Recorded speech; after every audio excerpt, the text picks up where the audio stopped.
Hallo alle zusammen und herzliche Grüße aus Wien. Helga Amesberger und ich, Brigitte Halbmeier, wir möchten zwei Bücher jetzt vorstellen, die wir zu unserem Forschungsschwerpunkt der letzten Jahre, nämlich zum Thema der Verfolgung von Frauen als sogenannte Asoziale im Nationalsozialismus geschrieben haben. Ausgangspunkt dafür war eine Wanderausstellung zum nationalsozialistischen Jugendkonzentrationslager Uckermark. Die Kolleginnen von uns aus der österreichischen Lagergemeinschaft Ravensbrück und Freundinnen im Jahr 2015 nach Wien geholt haben.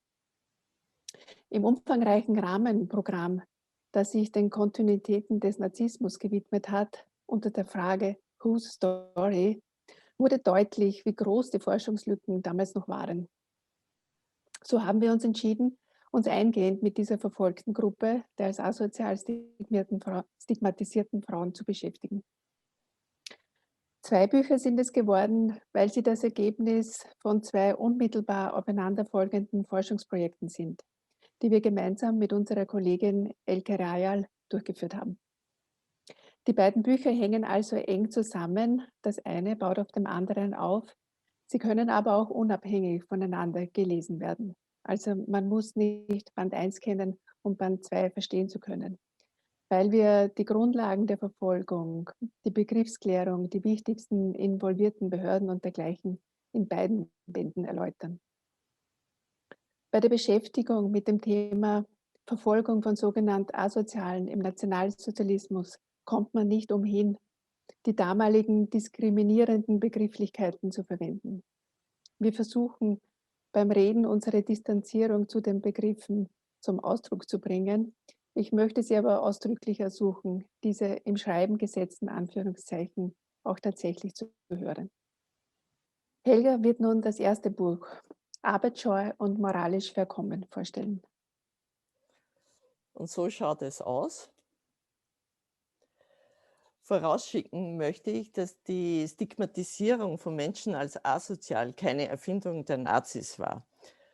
Die Charakterisierung und Stigmatisierung von Menschen als Asoziale begann mit der Industrialisierung und ist eng verbunden mit der Armenfürsorge. Das heißt, wir haben sehr lange Traditionen der Stigmatisierung. Dementsprechend gehen wir in einem Kapitel unseres Buches diesen Traditionslinien und auch den gesetzlichen Grundlagen dafür nach. Ein weiterer Schwerpunkt des Buches widmet sich den verschiedenen Einrichtungen, die für die Verfolgung von sogenannten Asozialen geschaffen wurde. Eine Besonderheit, eine österreichische Besonderheit sind die sogenannten asozialen Kommissionen. Das waren Kommissionen, in denen die Verwaltungsstellen und staatliche Behörden ihre Verfolgungsanstrengungen bündelten.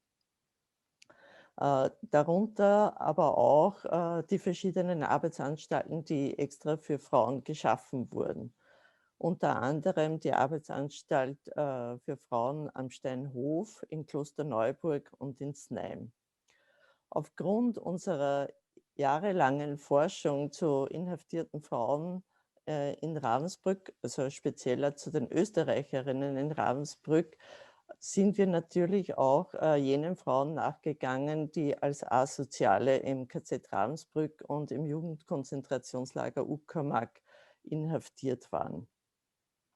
Also wir beschreiben und analysieren die Überlebensbedingungen in den Arbeits- und Konzentrationslagern anhand einiger Biografien von verfolgten Österreicherinnen.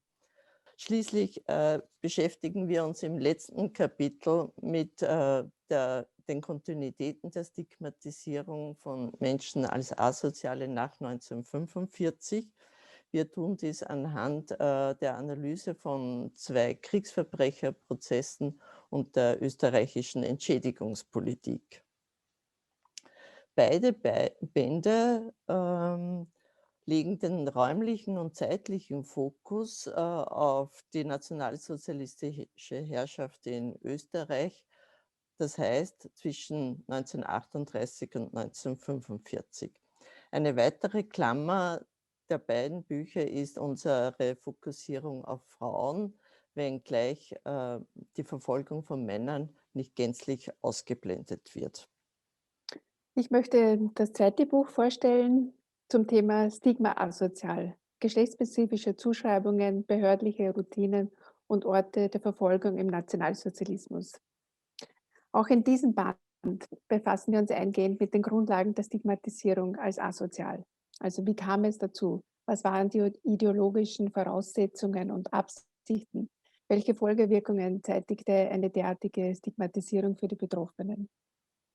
Ein Abschnitt dieses Grundlagenkapitels beschäftigt sich mit dem Verhältnis asozial und kriminell. Die eng zusammenhängen, galt ja doch den Nationalsozialisten die Kriminalität als eine gesteigerte Form der sehr breit gefassten Asozialität. Und hier diskutieren wir auch, wie weit die Zuschreibungen geschlechtsspezifisch ausgefallen sind. Also ob etwa Männer mehrheitlich kriminell und Frauen eher als asozial stigmatisiert waren. Ein weiteres Kapitel widmet sich den wichtigsten Behörden als Stigmatisierungs- und Verfolgungsorgane. Hier haben wir vor allem die Rolle der Kriminalpolizei und die Bedeutung der Fürsorge für die Verfolgung herausgearbeitet. Unter dem Titel Kontaminierte Orte analysieren wir die verschiedenen Anstalten, in die österreichische Frauen als asozial Stigmatisierte zwangsweise verbracht wurden. Neben den 3 bereits im ersten Buch thematisierten Arbeitsanstalten gehen wir hier insbesondere auf die Arbeitsanstalt Bischofsried ein, aber auch auf Abteilungen in Psychiatrien oder auf Erziehungsheime sowie auch auf nicht realisierte Orte der Verfolgung.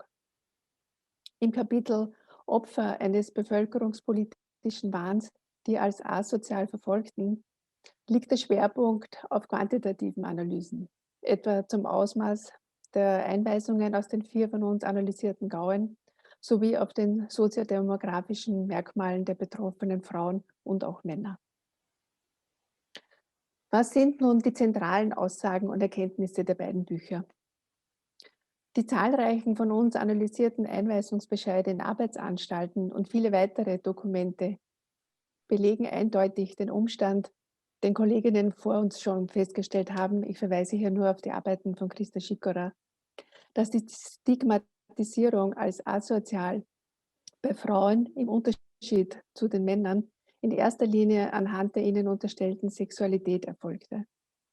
Also anhand eines Sexualverhaltens, das von den Behörden folgende Charakterisierungen erhielt: hemmungslose Triebhaftigkeit, sexuelle oder sittliche Verwahrlosung, Hang zu Männerfreundschaften, altloser Lebenswandel und dergleichen. Sehr häufig wurde ihnen Geheimprostitution unterstellt. Sexarbeiterinnen galten generell als asozial.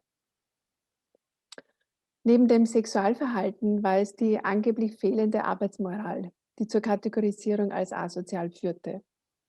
Die Frauen wurden dann unter Vorwürfe wie Arbeitsvertragsbruch, unerlaubtes Fernbleiben vom Arbeitsplatz oder Arbeitsbummelei, so die Diktion damals in den behördlichen Dokumenten, verurteilt.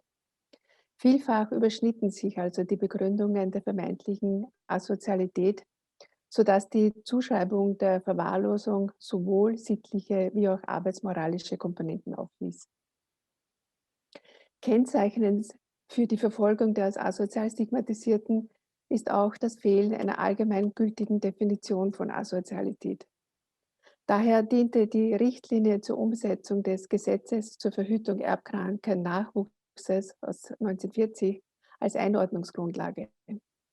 Diese umreißt in 4 grob gezeichneten Punkten, welche Verhaltensweisen auf angebliche Asozialität hinweisen würden. Die sogenannten asozialen Verfolgung ist damit als Teil der eugenischen Bevölkerungspolitik der Nationalsozialisten zu sehen. Das breite Spektrum der Richtlinie ermöglichte denn auch ein entsprechend umfassendes Verfolgungsausmaß. Das Verfolgungsausmaß lag auch im Zusammenspiel der Behörden begründet, wie Helga jetzt ausführen wird. Ja, die Politik gegen die sogenannten Asozialen wurden von zahlreichen Verwaltungsstellen und staatlichen Behörden umgesetzt. Allen voran waren das die Fürsorgeämter samt den Jugendämtern und den Gesundheitsbehörden. Aber ebenso eingebunden waren Arbeitsämter, Krankenkassen, die Polizei, die Gendarmerien. Das Rassenpolitische Amt, eine Teilorganisation der NSDAP, gab die Leitlinien für das vernetzte Vorgehen vor. Das Rassenpolitische Amt war auch treibende Kraft hinter den bereits erwähnten asozialen Kommissionen. Das heißt, die Behörden arbeiteten im Dienste der Partei, der NSDAP. Im Gau Wien kamen die Frauen in die Arbeitsanstalten am Steinhof und Klosterneuburg. Die Frauen aus den anderen Gauen kamen überwiegend in die Arbeitsanstalt in Znaim und in den in Bayern gelegenen Wanderhof Bischofsried.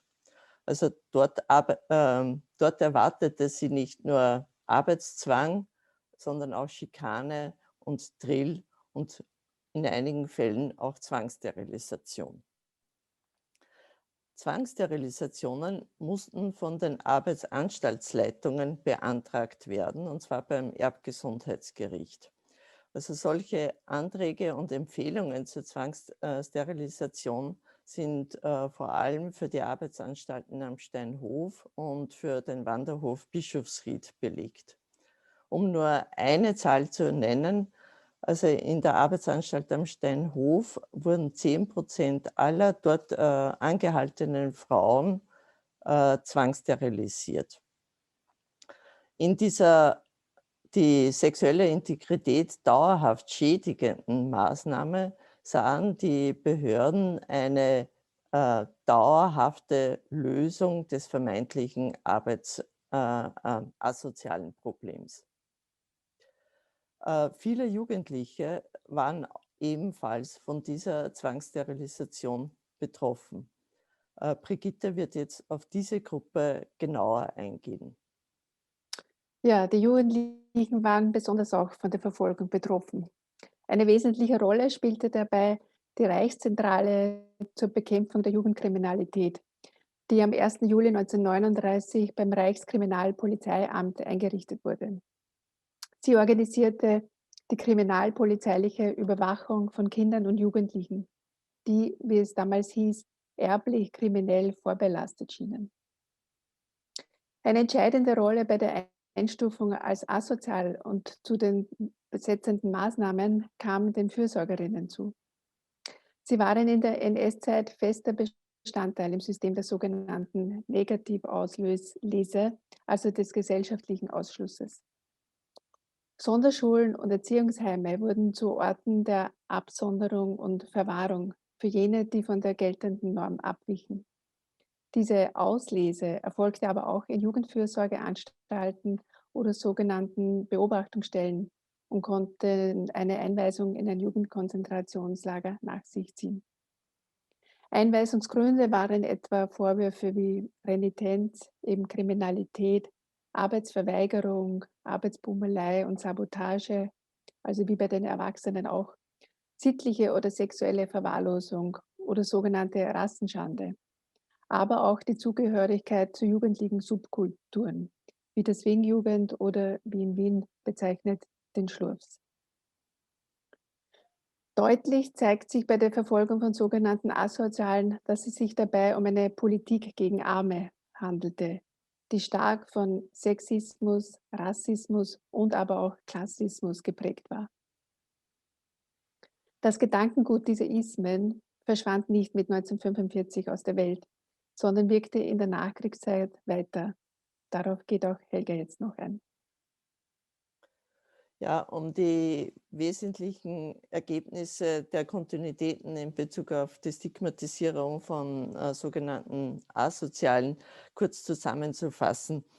Die Kriegsverbrecherprozesse illustrieren, dass nach einer anfänglichen Anerkennung der verfolgten Frauen als sogenannte Asoziale, als Opfer des Nationalsozialismus bereits 1948 eine deutliche Diskursänderung zu konstatieren ist. Also die Schuld für die Verfolgung wurde den Frauen angelastet.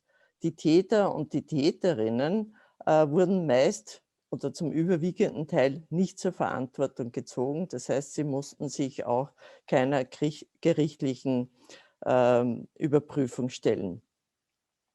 Auch im Hinblick auf die Entschädigungspolitik ist zu konstatieren, dass die Stigmatisierung von Menschen als asozial ja, mehr oder weniger ungebrochen fortgesetzt wurde.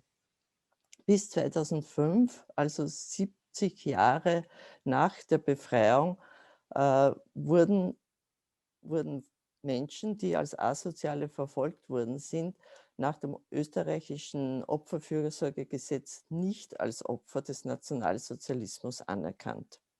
Das heißt, sie erhielten keine Haftentschädigung, auch keine Opferrente. Wir konnten mit unserer Analyse der Opferfürsorgeakten zeigen, dass diese Nichtanerkennung also gravierende ökonomische Folgen hatte, aber wohl auch psychische äh, Folgen für die Überlebenden. Diese Nichtanerkennung musste für die Überlebenden bedeuten, dass der Staat Österreich die Verfolgung als rechtens und als selbstverschuldet wahrnahm. Ja, als eine Art Fazit unserer beiden Bücher lässt sich sagen, dass Tendenzen der Ausgrenzung, Stigmatisierung und Disziplinierung eine jahrhundertlange Geschichte haben, die in der Radikalisierung durch den Nationalsozialismus ihren Höhepunkt, nicht aber ihren Endpunkt fand. Wissenschaft muss unseres Erachtens an der Aufhebung oder Beseitigung von Diskriminierungspraktiken mitwirken. Und wir hoffen, dass wir mit diesen beiden Büchern unseren Beitrag dazu geleistet haben. Vielen Dank nochmal für die Aufmerksamkeit und abermals liebe Grüße aus Wien.